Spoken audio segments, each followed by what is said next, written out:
What's up, YouTube? It's Chris. I am here and I am curious. So what I want to know is patched round ball versus handgun bullet and a sabot versus an actual muzzleloading projectile that comes with its own sabot. So this is a 490 lead ball, and I'm going to patch it with a 10,000ths patch. Then we're going to shoot a Hornady. This is a Hornady XTP handgun bullet out of a Hornady sabot. This is a combination. They sell these sabots so that you can shoot handgun bullets. And then we're going to shoot this Barnes all copper 250 grain tipped bullet. We're going to shoot these through water jugs. We're going to see what we get, and penetration and expansion and damage, and really just try to see, like, is this that much better than this, and is this that much better than this? Because this is how they line up by price. Do they also line up that by effectiveness? So anyway, we're going to do this test with 100 grains. We're going to do 100 grains of schuetzen black powder. This is 2F. This is what I load the gun with to hunt. This is my hunting load, 100 grains of 2F powder. And schuetzen's what I've been able to buy since GoX went out of business. And they're back in business, but I bought enough schuetzen that I don't need any for a while. So anyway, cool. 10 gallons, 100 grains of schuetzen, 490 lead round ball. We're going to go back. We're going to shoot it. Here we go.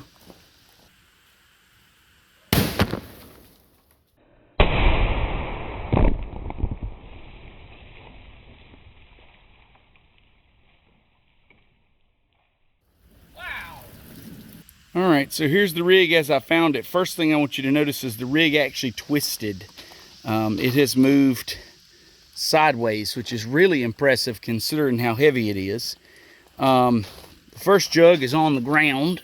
I'm going to dig it up and see where I hit. And it looks like I hit right there. So, in the meat of the jug, that's where I wanted to be. Exit wound is there. Zoom out just a little bit. And then this jug, as I lose it, had an entrance wound and exit wound. Third jug has an entrance wound here, definitely in. Looks like no exit wound. Looks like no exit wound. So very violent reaction. It moved the sled. Open this up. See if we see a round ball in here. Let's give it a pour and see if we, maybe I just missed it. I did miss it. Wow. Holy crap. Look at that thing. I mean, that expanded out to just nothing. Wow. So that is a cheap 490 soft lead round ball. And I mean, it just, that's funny. There's water all over my camera. Water all over my camera. Because there's also water all over my glasses, and I thought it was on my glasses. I realized it was on the camera, y'all. A terrible cameraman. I apologize. I'm glad you guys still watch. Anyway, there's the 490 soft lead round ball, and that's impressive. 3 jugs. Penetrates about like a handgun, actually, but the amount of splash, hang on. So it's been raining here most of the morning, and so to the edge of the shelter there, that support was wet. Did you see all the water underneath the shelter where the tripod is and all of that? And I mean, like, this is several feet into the shelter. The shelter, this shelter is 20 feet wide, and water went more than halfway through. The effect of that bullet was pretty impressive. I mean, it expanded really rapidly, and it moved this whole sled. I mean, you got 10 jugs of water on there. I mean, that's 80 pounds. The sled itself's probably another 25. That's over 100 pounds, and it moved that entire sled. So anyway, really did not expect that with the 490 round ball. So let's go with the handgun bullet and see if we get similar results, better results, or worse results. Test number 2. This is the Hornady XTP handgun bullet.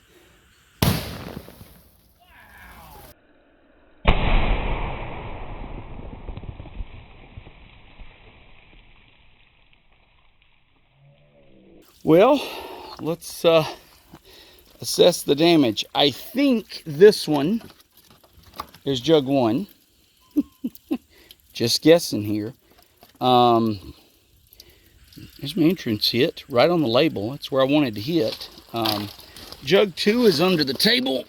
It is, well, rifles just hit different, y'all. So that is in and out and just split open in here. And, ooh, I think it stopped. There's a big old dent. Yeah, it did stop because I heard it clunk. There's a big old dent in the back of this one. And then, I mean, it just dented the front of that. Didn't penetrate. Wow. Let's get it out. All right, guys. Wow. Holy cow. And look at this. Something split my testing rig. I don't know what. But one of these two, I didn't pay attention after the first one. It might have been this one. Split my testing rig. Wow. Pedals, lead sheared off. Look at that thing. Just violently expanded. Wow. Wow. So 3 water jugs, both of them. Violent expansion. The question is that enough to get an exit wound on a deer? I don't know. So let's go on and shoot the Barnes bullet and see what it does. 100 grains of Schuetzen 2F, same powder charge, clean bore. Got the Barnes all copper tipped. Got the water jug sled set up. Let's go see what it does.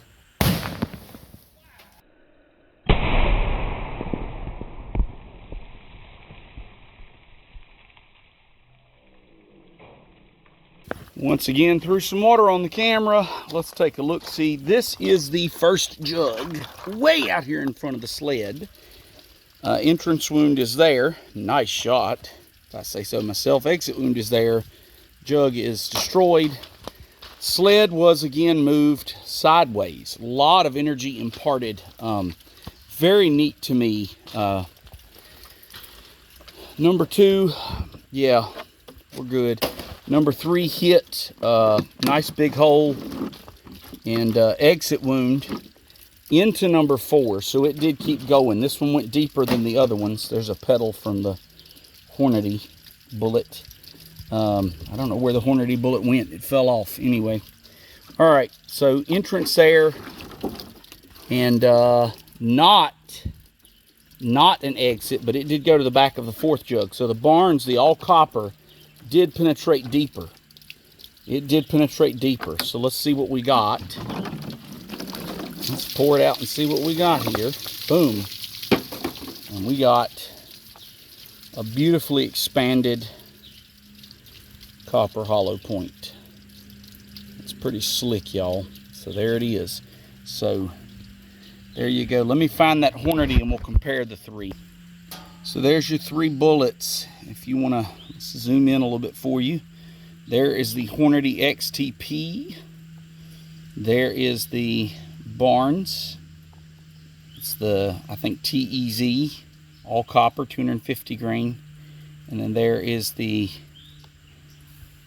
490 lead round ball. So 3 jugs, 4 jugs. So this one's going to penetrate a little deeper, probably more likely to get an exit wound.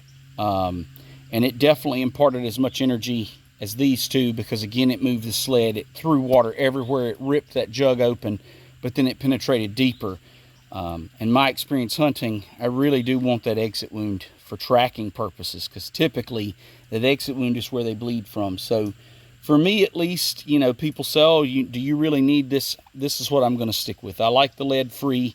And I like the fact that it's going to penetrate deeper, but still expands and does a lot of damage. So it's a good mix of imparting that energy as well as penetration. But will a 490 lead round ball kill a deer? I think absolutely. Absolutely it will. And I think it depends on where you're hunting. If you're hunting in the middle of a field and tracking is not an issue, but if you're in thick woods where tracking can be a real problem without a blood trail, you really want an exit wound. So anyway, that's my opinion, guys, but I've always wanted to do this and compare these projectiles, and so there you go. Those are those 3, same powder charge, same gun. Really identical performance between the handgun bullet and the lead round ball. And then this one, maybe a little less hydraulic effect, but a little more penetration. So you be the judge, but I think all three of them will work. So there you go. Have fun, guys. Enjoy. Thanks for watching.